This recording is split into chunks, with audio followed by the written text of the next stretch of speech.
Hello Phoenix Conscient, j'espère que tu pètes le feu, c'est un immense plaisir, un immense honneur pour moi de te retrouver aujourd'hui. Aujourd'hui, très cher ami, j'aimerais partager avec toi 3 facteurs qui empêchent le processus de résilience.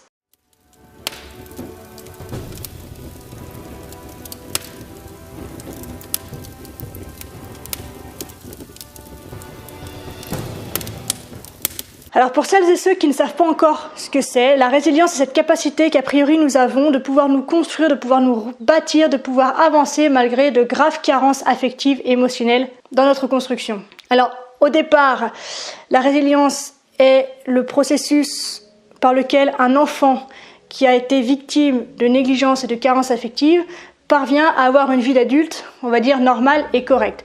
Aujourd'hui, on qualifie une personne de résiliente, quel que soit son âge et quelle que soit la période à laquelle elle traverse ses difficultés et la période à laquelle elle va surmonter cette difficulté.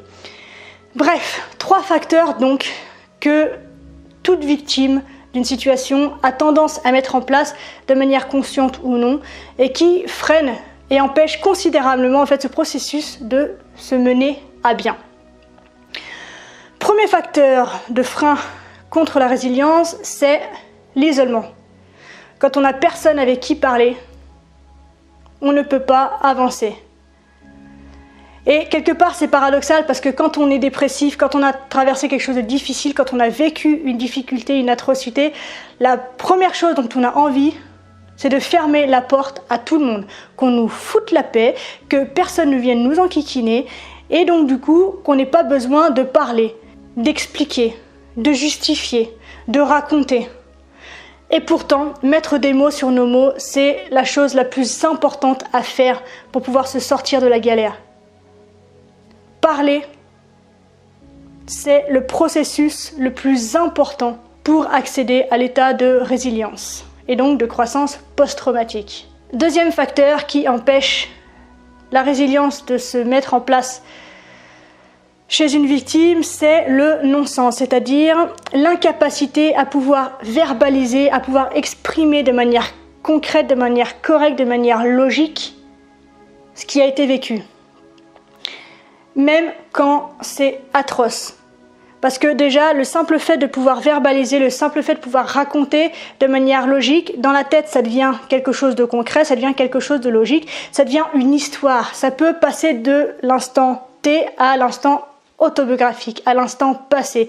Et donc pouvoir faire un discours, de pouvoir narrer son histoire, son vécu ou la situation en particulier qui a priori nous détruit, c'est super important pour la construction ensuite. Parce que si on part du principe que ce qui nous fait du mal et ce qui régit a priori notre existence est complètement morcelé, n'a absolument ni queue ni tête, c'est un gloubi-boulga de machins, d'idées, de sensations, de mots, de trucs dont on ne sait même pas d'où ça vient. Et donc du coup, pour partir sur des bases solides, pour pas dire saines, tu comprends que c'est un peu la galère, quoi. Donc, mettre du sens vis-à-vis de ce qu'on a vécu, de ce qui a été vécu, pour le rendre concret, pour le rendre lisible, pour le rendre logique, même si incompréhensible bien sûr, et pour pouvoir en faire une histoire passée, pour pouvoir l'ancrer dans une mémoire qui ne nous condamne plus. Enfin, 3e facteur de frein à la résilience, c'est la honte. On a beaucoup parlé de la culpabilité, mais on parle, finalement, c'est assez récent qu'on évoque enfin cette problématique de la honte. Alors, pour commencer déjà, quelle est la différence entre la culpabilité et la honte ? La culpabilité, c'est ce processus par lequel on devient son propre tribunal.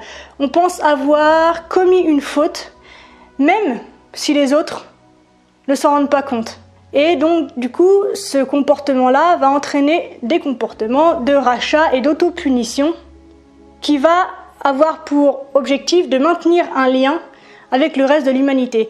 Alors que la honte, finalement, c'est un processus que la victime va installer elle-même à l'encontre de sa résilience. Et pourquoi est-ce que le processus de honte, le sentiment de honte empêche la résilience ? Tout simplement parce qu'elle installe la dévalorisation et avec elle, le silence, l'isolement. Et on revient au début, la boucle est bouclée et on se retrouve dans ce trio infernal sans pouvoir en sortir si on est tout seul, s'il n'y a pas de sens et si on continue d'avoir honte. On n'en sort plus, d'où l'importance d'être entouré, d'où l'importance de donner du sens, d'où l'importance de sortir de cette honte. Donc, on installe la dévalorisation, on installe le silence, on installe l'isolement. Mais pourquoi, me diras-tu? Tout simplement parce que, aux yeux de cette personne qui a subi des choses absolument effroyables, l'autre est un juge plein de mépris. Aux yeux, bien sûr, de la victime, pas forcément dans la réalité. Alors du coup, cet autre qui nous fait du mal, qui nous fait peur, eh bien on le fuit, on se cache de lui. Et donc, un très fort sentiment de honte issu d'un traumatisme, comme par exemple le viol, peut être un facteur qui empêche la résilience car la personne honteuse ne s'exprime pas, ne partage pas ses émotions et ne pourra donc pas trouver les catalyseurs nécessaires à sa reconstruction, à sa guérison et à sa réparation. Et donc cette personne qui se retrouve dans ce sentiment de honte ne pourra pas créer les relations et les liens affectifs qui réchauffent, qui aide à renaître, à trouver du réconfort et surtout à trouver le plaisir de vivre, de se battre, d'avancer et de se développer. Et donc ça veut dire que par la honte, il y a une part de nous-mêmes qui refuse de se sociabiliser et qui n'est même pas sociabilisable. Je sais pas si ça se dit, mais je l'invente rien que pour toi, cher Phénix. Bref, tout ça pour dire que la honte, c'est un poison de l'âme, comme dirait Boris Cyrulnik qui a passé sa vie à étudier ce phénomène. La honte est un poison de l'âme. Et pour s'en sortir, je me répète, mais j'aime ça, radoter, il faut s'entourer et il faut créer du sens. Ok ? Voilà, c'est tout pour aujourd'hui, c'est ce que j'avais envie de partager avec toi. Comme d'habitude, n'hésite pas à réagir, à interagir avec moi, à donner ton avis, à donner d'autres astuces, à donner d'autres points de vue afin que nous puissions échanger, nous enrichir de l'expérience de chacun.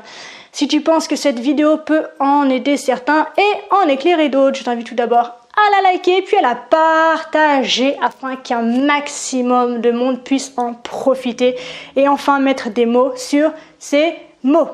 Classique mais génial. Si tu n'es toujours pas abonné à ma chaîne YouTube, je t'invite à le faire via le Phénix qui se trouve quelque part là dans le coin ou via le bouton abonner qui se trouve sous la vidéo. Je te donne rendez-vous demain pour une nouvelle vidéo. D'ici là, prends soin de toi.